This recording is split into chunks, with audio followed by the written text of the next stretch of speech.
specifically because of my South African context, I think small businesses are hit the hardest with what has happened. But at the same time, they also have the ability to be the most flexible.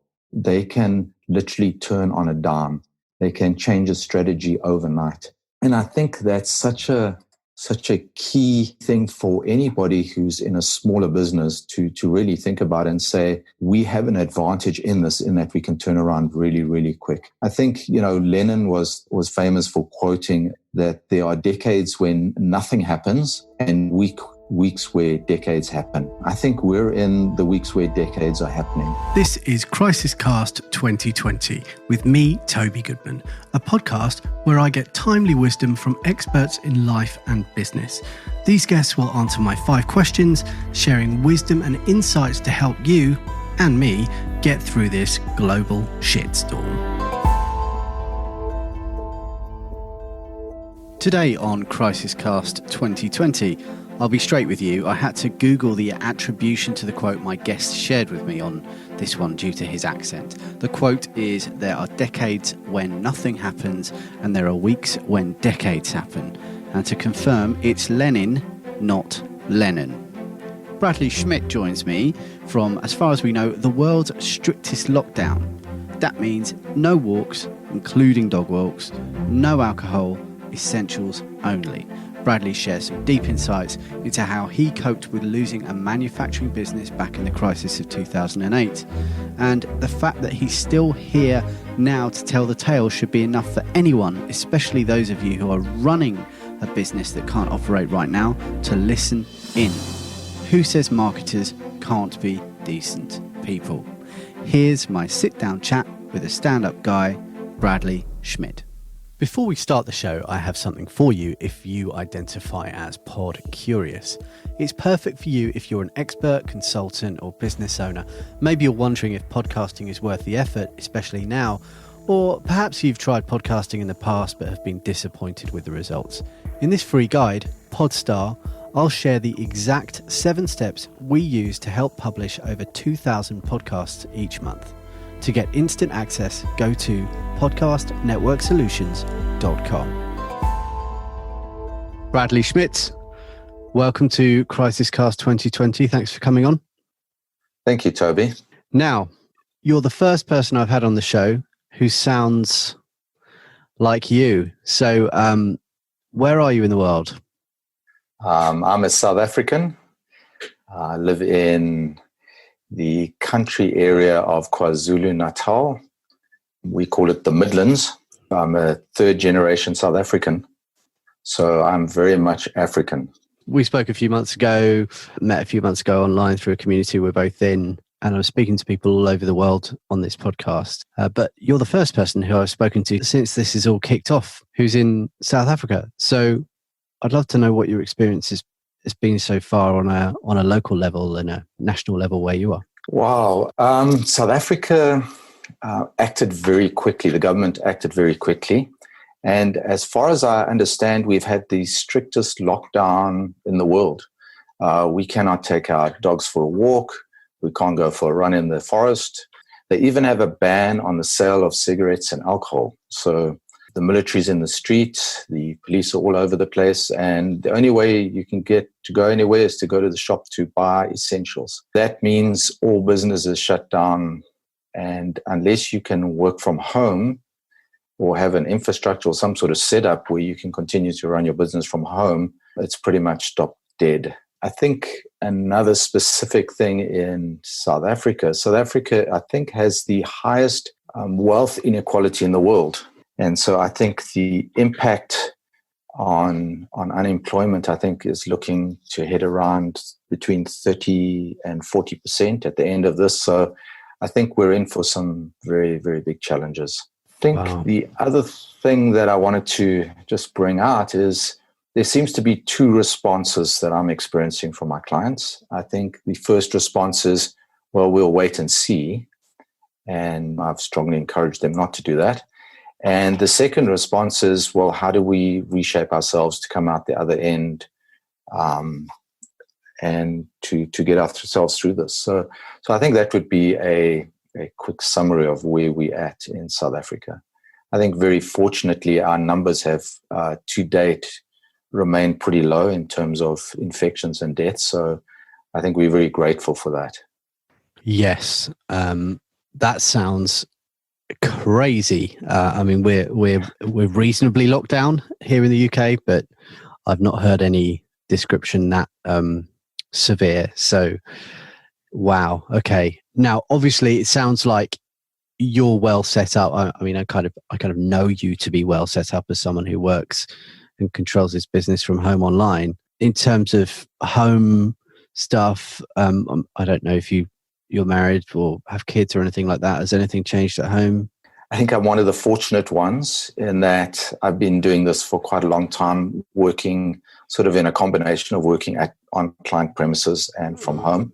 We've mostly figured out the usual issues that happen when you're all in one place and can't go anywhere. I think the lack of social contact has definitely had a little bit of impact. There's the odd days, I think my wife and I take turns in bouncing off the walls, but generally we've been able to cope.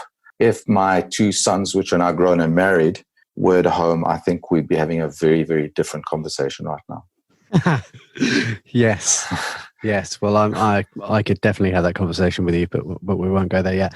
So that's amazing. So with your clients, are they all in South Africa? Yes, all my clients are in South Africa. I focus on the local market. When you think about people in South Africa and you can see that inequality that already existed before this pandemic. Yes. How do you see a way through this, and what do you think the optimist inside you feels like the other side of this looks like? Yeah, I have quite a few thoughts about this. I think if I have to look at the aspect in the country, being a split first world, third world economy, there's a lot of people that depend on entrepreneurial business. So South Africa does have, its own share of corporate business and, national and multinational sort of business. But a lot of livelihoods are maintained through small business.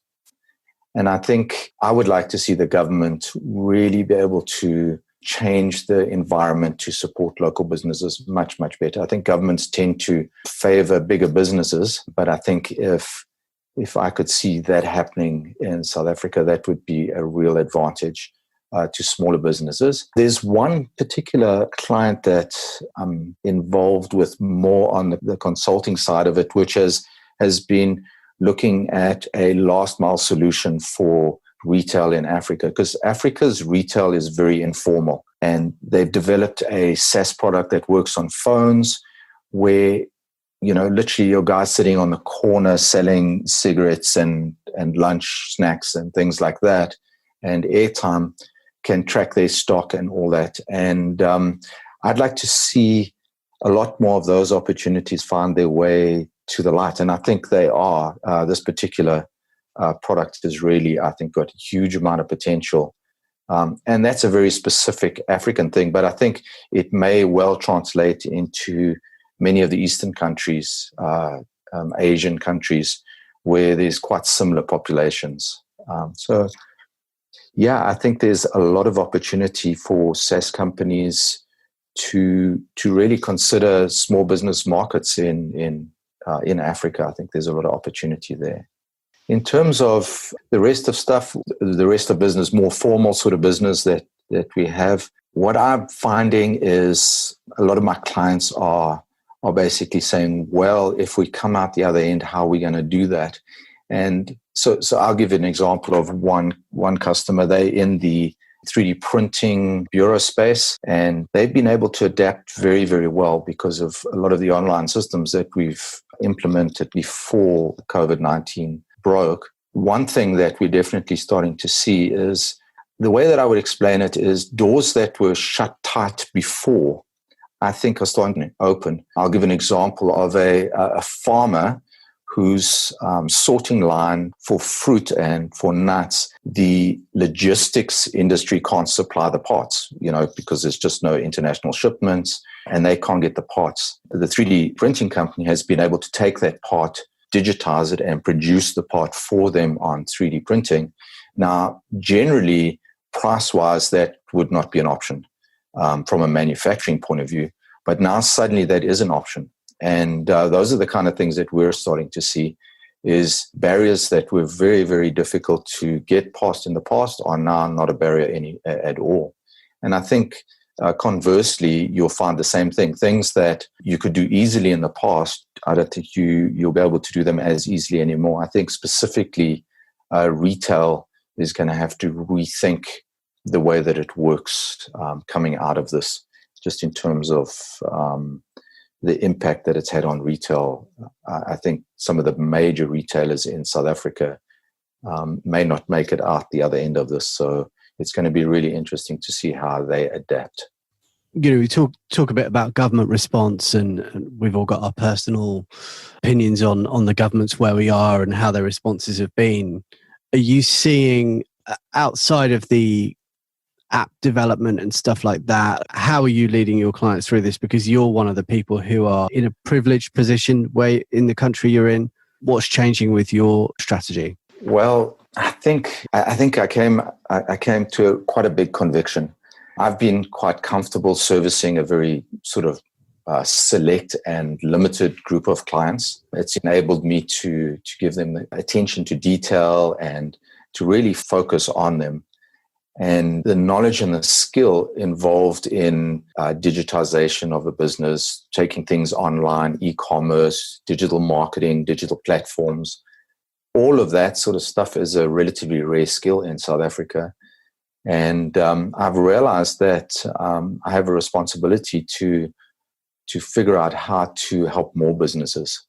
And so one of the things I've personally decided to do is to look at how I can scale my business in such a way. And I've been reaching out to a number of my colleagues in the marketing space to say, how can we share the load, and how can we still deliver the kind of attention to detail that really makes a digital platform work for a company, and actually just be able to service a lot more businesses. And so that's definitely a path that I'm on. I've been really applying my mind to that, and talking to peers and really saying, how can we do this? And I think something's starting to form, and I'm quite excited to see where that goes. I think from a problem point of view, because my customers are manufacturers, their factory lines have just stopped. Retail's being hammered, and a lot of them, the working from home thing just is a real challenge. So I have a number of clients that we did digitize before the onset of the epidemic, and they've been able to continue the admin side of their business, processing inquiries, processing, all of that sort of stuff. But in terms of fulfillment and actually keeping the factory line running, that's been a real problem for them. And we've been talking a lot about how's that going to look when we get back. And so I think for me, with many manufacturers, they still have an old school mindset of, you've got 10 reps on the road, you're doing trade shows, you've got some merchandising agents that are handling the retail channels. I think that landscape's going to look very different coming out of the other end of this. And there's definitely been a trend of manufacturers moving towards a more direct to market channels, of which a digital channel is one of those. And I think also with the financial impacts, the stress on cash flow and reserves and all that, I think money is also going to be a particular issue to deal with. And so they're going to be wanting to keep as much margin as they can. And that's why I really think that coming out of this is going to be a lot more traditional manufacturers who've been going on old school ways of marketing and all that, definitely looking towards a more digital direct to market channels and options.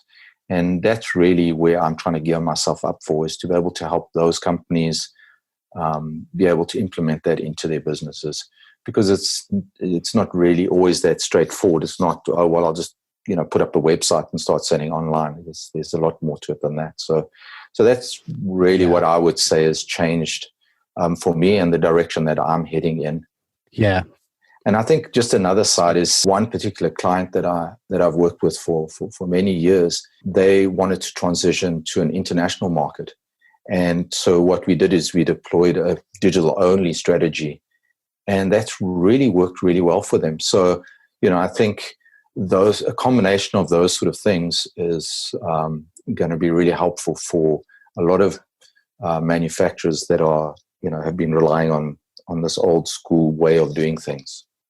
Are you watching China? Are you watching how China are dealing with this? Because they're first in, first out. They're obviously a big part of manufacturing globally. Where are you getting your guidance from?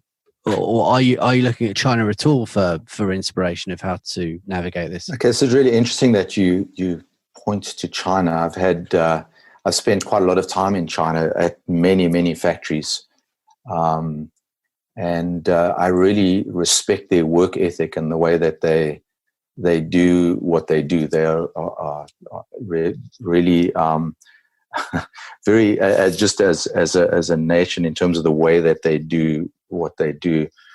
Very different to us Westerners in the way that they think, but in terms of their ability to manufacture and build out factories and that, it's really impressive. I think they've definitely been moving towards drop shipping type options. And I think that is going to increase them doing that. Just for clarity, could you explain what drop shipping is to people that might not know what that is? So that's quite a similar sort of model to whereas a manufacturer almost interacts directly with the end client rather than going through intermediaries. So what would happen is I would set up a website that focuses on a specific niche, and I would want to sell products in that niche. I'd set up an online store, and then when an order comes through, the fulfillment goes directly to the order goes directly to the factory. The factory ships directly to the end user. The person who's the intermediary, the person who has the website, they don't even see that product. It goes literally directly from the factory to the end user. So that's the concept of drop shipping. It doesn't come to my warehouse and I repackage and I send it off to somebody else. It literally goes directly from the factory. So I think China will definitely start to increase that initiative that they've already been doing. I definitely can see that. Yeah, it sounds like you've got some really valuable insights as someone who's been to China, who knows China with the manufacturing. It sounds like you're going to be a very valuable asset to people working in manufacturing in South Africa in the next few months. So I wish you the best with that. And I've seen you. Thank you. Work very, very hard in the network that we're in, trying to stimulate conversation and get feedback and connect with members of the group. You're one of those people that stands out as someone who's consistently looking to learn and improve the processes and what you're doing behind the scene. It just feels so alien to me that the way you're describing how South Africa is at the moment makes me feel very lucky. It's great to know that you're there, and I think when we talk about concerns around what leaders are doing and governments are doing, there's only so much we can do. But people like you are the ones that are going to actually truly help lead your country out of this mess with strategy and tactics. Respect. Thank you. Can I make a comment to that particular point? Specifically because of my South African context, small business. I think small business are hit the hardest with what has happened. But at the same time, they are also have the ability to be the most flexible. They can literally turn on a dime. They can change a strategy overnight. And I think that's such a key thing for anybody who's in a smaller business to really think about and say, we have an advantage in that we can turn around really, really quick. I think, Lenin was famous for quoting that there are decades when nothing happens and weeks where decades happen. I think we're in the weeks where decades are happening. And this is the real opportunity for smaller businesses to be able to step out and create new opportunities. And rather than sit back and say, well, I'll wait and see, or throw up their hands and say, well, there's nothing I can do about it. This is all bigger than me. I'm just going to have to go down with the ship. I think it's the small businesses that present the greatest opportunity, and who knows what those small businesses might become if they had the courage to say, we're going to come through this, and we're going to be flexible enough to change the way that we think about things and the way that we do things. I think, I really want to encourage anybody in a smaller business.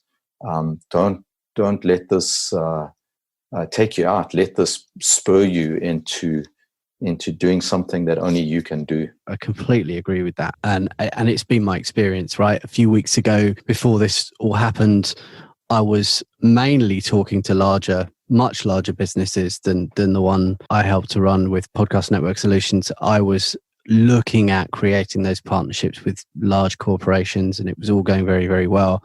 And I know that some of those deals are going to happen at some point, but pretty much they've had to pause everything while they restructure and relocate, their hundreds or thousands of staff. Yes. So what's happened is, in the short term, I've been reconnecting with the small business owners and freelancers and working out what they're doing and how they're going to do it. And of course, they're off. The starting blocks are, they're off while the desks in the 10,000 square foot capacity tower block was still getting wiped down.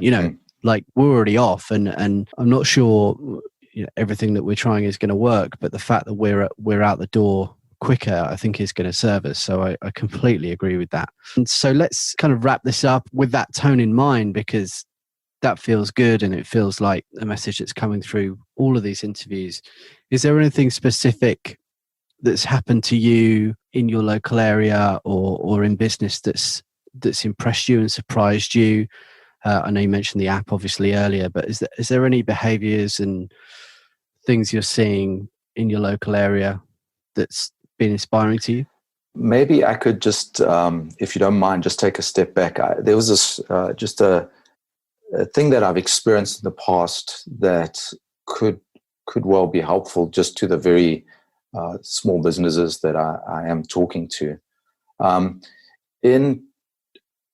In 2008, I had a business that was importing laminated timber bamboo into South Africa. It was a very new market, and I'd spent 2 years investing and building up this market, and things were starting to go really, really well. And had some big deals come through, and ordered the product, and the product arrived from China, and all the bamboo was warped. And it was a big investment for me, and I realized that I had to go to China to fix the problem. And I went to China and realized that I wasn't going to be able to fix the problem, because essentially what they were saying, well, reorder and we'll pass a credit on your next order after that. So while I was in China, I realized that I wasn't going to be able to fix the problem. So I decided to go and have a look at all the factories that manufactured bamboo products while I was there. And I did a tour. I went in buses and trains and aeroplanes all over China to all these factory after factory after factory, and really got to the bottom of how the whole supply chain and how all the factories worked in that industry. And on my way back, I stopped in Hong Kong. I always used to stop in Hong Kong for a few days and take notes and just think about and plan my next steps. And in the center of Hong Kong, there's this beautiful garden, and I normally go and just sit there. And Hong Kong has a very, very specific vibe. There's like a sense of activity and energy in Hong Kong, and it just felt different. I don't know how to put it, but I'm not much of a TV guy, so but I definitely sensed there was something different. So I went to my hotel room and turned on the TV, and there was, all over the news, was the subprime mortgage problem, and I wasn't really sure what it was. And that was in November 2008. And I got back, and in South Africa over the December period is builders' holidays. And so I didn't think much about it. And that was the beginning of the 2008 crash that really was starting to gain momentum at the time. And literally the next year, I right back at work, and I watched all my customers were in the construction industry, and I watched as one after the other went out of business. And most of them were actually pretty solid businesses, but the banks had panicked and they just pulled all the liquidity out of the market. I'll give an example of one of my customers. They were building quite a big complex, and the agreement with the bank was you sell 50% of the units up front, and we'll fund, each stage. So they'd fund a stage, and then he would self-fund it, and then at the end of the stage, they would roll the money back to him, and then he would fund it, and that's how he was progressing. And they literally called him in and said, we're not advancing any more funds until you get a 80% sale rate on your units. And so he went and did a big marketing campaign with all the realtors in the area, and managed to get a whole lot of deals signed up, and the banks denied all the home loans for those properties. And literally, he went from successful to out of business and lost everything. And I just watched one business after the other business do that. And so with my client base gone, I was absolutely didn't know what to do. At the time, I believed that you could market your way out of any problem. And I spent a lot of time just really focusing on the marketing. And in that climate, post 2008, I was generating 2 to 3 leads a day, 7 days a week, and a very, very small niche of bamboo timber in a very, very small country. And the marketing was really going well, but there's just some things you can't market your way out of. And eventually I had to close the business. It just wasn't sustainable. And that left me in a place of, well, what do I do now?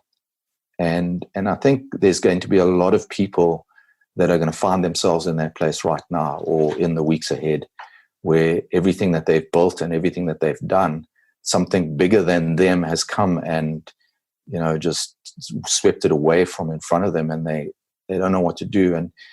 And so what I did at the time was, well, at first I was really not sure what to do, but I just took inventory of my skills. And I just sat down and wrote a mind map of all the things that I could do and had done, and what I'd been successful in and that. And one of the things I realized is that in spite of a very negative real estate market, I was able to generate so many leads. And so I just took that and I started talking to people and saying, listen, have you done direct marketing? Started to spend time talking to them about it, and people started saying, yes, I'm interested. And that was how I took the momentum from what I had learned and done using direct marketing, digital marketing in my own business, and started to apply everything to other businesses. And that's how I ended up where I am today. And the point that I want to make is that there are things that you're good at, that you do naturally well, and that you've been successful at. And to take that idea and say, how can I take what I have and use that in a situation where everything has been swept out from under my feet? And that's what I just want to give as an encouragement. There is always something that you can do. And if you take that one thing and take the next step, for me, it was picking up the phone and phoning people and saying, can I help you with this? And that's how it started for me. And so I just want to encourage, I've been here before, and I just want to say, there is always a way out. Even when sometimes it feels like there is no way out, there is always a way out. And that would be my encouragement. And that's really the message I've been taking to all of my clients, and saying there's a way out and there are options. We just need to have the courage to run them down and see where they take us. Yeah, wow, that's an incredible story. And I love Hong Kong too. It's been a while since I've been there, but they're very fond memories. And I think it probably ruined my initial awe-struck reaction of New York because I saw Hong Kong first. It's the kind of way I describe it. It's like, oh yeah, I've seen skyscrapers like this before. But yeah, wow. Okay, thank you. I mean, that's great insight, man. And I hope people inside South Africa get to hear this and connect with you.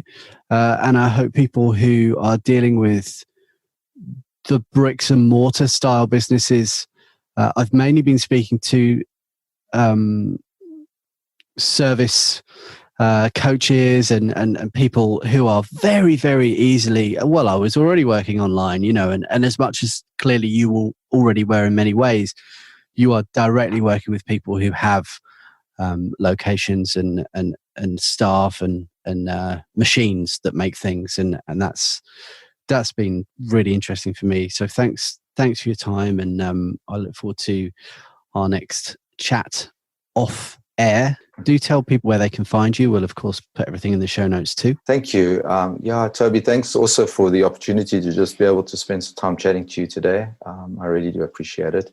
I think probably the best way to reach out to me is to just email me. My email address is Bradley, Bradley, at marketingalchemy.co.za. And if I can help you or in any way, I'll be more than happy to. Even if it's just to point you in a direction, I'd be more than happy to do that. Brilliant. Thanks so much for coming on. Okay, Toby. Bye-bye now. Cheers. This episode of Crisis Cast 2020 was produced by me in London and Kate Astrakhan in Michigan, with artwork by Ryan Field and sound design by Lee Turner. Crisis Cast 2020 is a production from Podcast Network Solutions, a full-service podcast production company who are ready to help you plan, record, produce, and promote your message with podcasting. To find out more and grab your copy of Podstar if you're feeling pod curious, visit us at podcastnetworksolutions.com.